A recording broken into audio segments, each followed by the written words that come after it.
बालेकिल्ला असलेल्या रोहामध्ये देखील विजय प्राप्त झालाय. कसं बघता ह्या यशाकडे?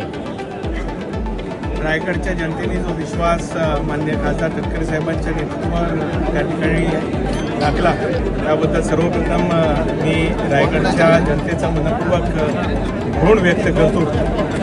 कामाची योग्य पोचपावती त्या ठिकाणी रायगडच्या जनतेने दिली असं मला या ठिकाणी वाटतं आणि विजयांती अजून त्याच ऊर्जेने त्याच स्फूर्तीने रायगड जिल्ह्याच्या हिताकरता लोकांच्या सेवेकरता आम्ही सर्वजण काम करत राहू असंच मला सांगावंसं वाटतं. काही जिल्ह्यात कोणकोणत्या ठिकाणी आपल्याला यश मिळतंय? आघाडीवर आहात. आत्ताच निकालचे हाती आले त्यामध्ये रोह्यात नगराध्यक्ष आणि संपूर्ण आता शेवटचं एकच राऊंड बाकी आहे 9 आणि 10 नंबरचा, पण आत्तापर्यंत 100% निकाल रोह्यामध्ये लागला आहे. मुरुडमध्येच आत्ता मला समजलं त्याच्यामध्ये नगराध्यक्षपदाची त्या ठिकाणी सीट राष्ट्रवादी काँग्रेस पक्षाची मुरुडमध्ये लागली.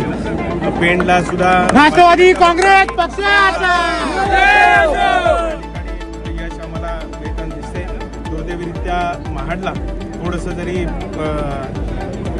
कमी पडलो असो तरी खालचे उमेदवार चांगल्या मताने आलेले आम्हाला त्या ठिकाणी पाहायला मिळते.